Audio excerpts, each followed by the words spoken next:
Olá, pessoal, nesse vídeo nós vamos conversar sobre o diferencial da logoterapia. Então, você já deve ter ouvido falar por aí da logoterapia, análise existencial. Também, se você acompanha o nosso canal, você já deve ter ouvido falar bastante vezes sobre essa abordagem que foi criada por Viktor Frankl, né? Mas a gente gostaria de dedicar esse vídeo, que é uma conversa entre mim e o Matheus, dois fundadores aqui da Escola do Sentido, né? Sobre o diferencial ou os diferenciais da logoterapia e análise existencial, né? A gente já dedicou um vídeo aqui recentemente a explicar, apresentar a logoterapia, e agora a gente queria se deter um pouco mais nesse ponto dos diferenciais. E aí queria jogar a bola para você, Matheus. E aí, o que a gente poderia falar dos diferenciais da logoterapia? Então, vamos conversar um pouquinho sobre esse assunto, né? E assim, é um pouco difícil responder essa pergunta, porque na verdade são muitos os diferenciais, né? A gente vai, na verdade, trazer alguns aspectos que diferenciam essa abordagem de outras, né? E aí vale uma ressalva também que o próprio Frankl traz, né, de que com isso, né, não significa que a logoterapia é a melhor abordagem ou que ela seja uma panaceia, né, que responda a tudo, que não tenha limitações, né? Não, assim como outras abordagens, ela tem os seus diferenciais, tem as suas especificidades, mas também as suas limitações, ok? Claro, existem algo que torna ela especial e mais indicada, né, do que outras abordagens para lidar com situações específicas. Contudo, de antemão, a logoterapia análise existencial é uma abordagem completa, científica, né, e capaz de atender às demandas que chegam, né, diversas dentro do consultório, ok? Tendo feito essa ressalva, a gente vai falar um pouco dessas diferenças ou desses diferenciais da logoterapia análise existencial, e eu começaria falando sobre um pouco sobre a visão de homem da logoterapia, sendo esse um grande diferencial que, na verdade, a fundamenta, né? A partir desse olhar, e aí o Frankl traz que toda proposta psicoterapêutica, direto ou indiretamente, vai, né, assumindo ou não isso, se basear numa visão de homem, numa visão antropológica e numa visão de mundo, né, ou filosofia de vida. E assim também é a logoterapia que assume a sua visão de homem, né? E partindo dessa visão de homem, entende esse homem como um ser que não é totalmente determinado, né? Não é pandeterminado, mas apesar dos condicionamentos, ele é capaz de se posicionar diante da sua vida, né? Diante das situações que atravessam a sua vida. Então, ele é um ser livre na visão da logoterapia. Livre não no sentido de uma liberdade total, né? Mas livre para se posicionar. E também responsável, capaz de responder, diferente de outros seres, né, que só reagem aos estímulos e podem ser totalmente previsíveis diante de algumas situações. O ser humano ele é capaz de se elevar a essa lógica, né, psicodinâmica, psicofísica e escolher uma melhor resposta para cada situação, né? Dentro do olhar da logoterapia também, o ser humano, ele é um ser que não se resume somente ao biológico e ao psicológico, mas apresenta uma dimensão a mais, né? A dimensão espiritual, sendo ele, portanto, considerado um ser biopsicoespiritual, e essa dimensão espiritual do ser humano seria justamente aquela dimensão que o diferencia para outros seres, aquilo que é propriamente humano, aquilo que torna o ser humano capaz de fazer coisas que só ele pode fazer, né, dentro dessa dinâmica da sua existência.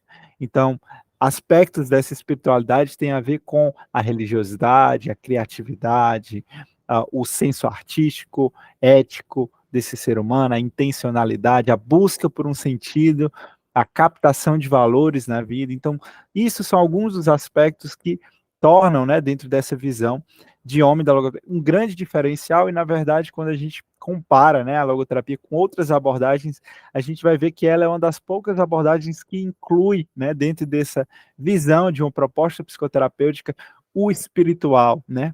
Considerando, claro, ele não desconsidera o psicológico e o biológico, pelo contrário, inclui também dentro dessa proposição da logoterapia, mas destaca também a importância de se considerar isso para uma clínica humanizada, né? E um outro ponto que eu gostaria de destacar aqui em relação à logoterapia análise existencial, como um diferencial, seria que ela não se mantém no nível da neurose, de uma visão puramente nosológica ou neurótica ou adoecida. Não é que ela desconsidere o psicodiagnóstico, as psicopatologias, as dinâmicas psicológicas que existem sim, né, e são consideradas, inclusive, o próprio psicodiagnóstico faz parte do processo em logoterapia, mas ela vai se colocar acima de tudo isso, né, considerando e focando naquilo que é saudável no ser humano. Então, entende-se que esse foco tem tudo a ver com o que eu vinha comentando sobre a dimensão espiritual, partindo dessa visão da logoterapia enquanto uma clínica centrada no sentido da vida e que a parte do espiritual, né, uma clínica a partir do espiritual, se considera esses aspectos saudáveis da dinâmica, da dimensão noética da pessoa, como algo que está atrelado a uma visão de saúde, né, de uma proposta psicoterapêutica.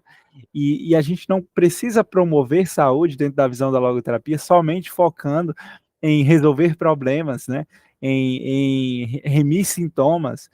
Claro, isso precisa de uma atenção e precisa ser considerado, mas, para além de tudo isso, um diferencial da logoterapia é que ela vai focar naquilo que há de saudável, né? Aquilo que há de valoroso, de possibilidade para esse ser ir cada vez mais em busca de uma vivência autotranscendente e plena de sentido em sua vida, e com isso ter efeitos também, né, psicofísicos, no seu psicofísico, né, em termos de saúde. E é isso. Gostaria só, entrando assim na conversa, né, que você falou, Matheus, você foi trazendo sobre a visão de homem, né, e esse homem, então, como ser buscador de sentido.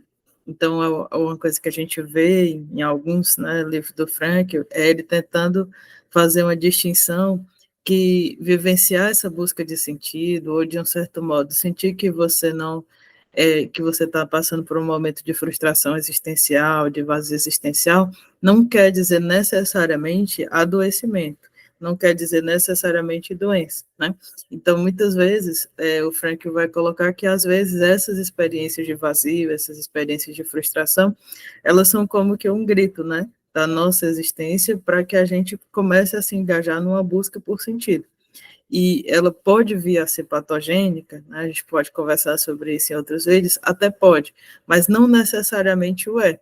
Às vezes, esse tipo de experiência, esse tipo de sensação, demonstra a nossa humanidade, né? Demonstra esse ser humano que o Frankl enxerga e que está num caminho, né, de busca por sentido. E isso tem a ver também muito com a terapia que o Frankl sugere dentro da logoterapia, o formato, né? E você ia falando de algumas coisas, alguns elementos bem interessantes, né, Matheus, sobre a psicoterapia em logoterapia, e eu acho que um ponto é esse acompanhamento, é entender que o nosso olhar não está prioritariamente, assim, num adoecimento específico, né? Então, a gente até costuma brincar, né, frisar nos nossos grupos de estudo, nos nossos momentos de estudo, que quando a gente trabalha com logoterapia, a gente não atende à ansiedade, ou à depressão, ou à demanda, mas a gente atende, acolhe e acompanha uma pessoa que pode vir a estar passando por esses momentos, por essas experiências, mas que não pode ser resumida a ela, né? Taxado com ela, porque, igual você falou, né? Como há esse elemento da dimensão espiritual, cada um tem a sua singularidade. Então, mesmo que alguém esteja manifestando sintomas parecidos com outras pessoas, seu caminho, sua singularidade, torna o acompanhamento com ela único, né? E acho que esse é um ponto também para a gente ressaltar da logoterapia, é um caminho de acompanhamento, é um estilo de psicoterapia que leva em consideração essa singularidade da pessoa e essa unicidade, a unicidade do momento que ela vive. Então, também é muito comum nos nossos trabalhos, nos nossos caminhos de acompanhamento, perceber como a vida da pessoa, os caminhos da pessoa vai mudando. e com a dinâmica da existência dela vão mudando as demandas, as questões e as situações, e que nós não podemos nos apegar simplesmente a um sintoma ou a uma situação específica e tratar só a parte dela. Mas há no Frank, né, um esforço de ver o ser humano na sua integralidade. E acho que esse é um outro diferencial muito importante da logoterapia para quem é acompanhado, para quem busca ser um psicólogo que trabalha com logoterapia, é um diferencial bastante especial, né, e que torna o caminho de terapia nessa vertente muito único, muito realmente inédito, né? Cada processo com seu caminho de ineditismo, de originalidade. Bom, pessoal, espero que vocês tenham gostado dos nossos comentários sobre o diferencial da logoterapia. Caso tenham alguma dúvida, né, podem colocar aqui no chat e a gente tenta esclarecer aos poucos, né, respondendo vocês. No mais é isso, agradeço por assistirem o vídeo até aqui e até a próxima.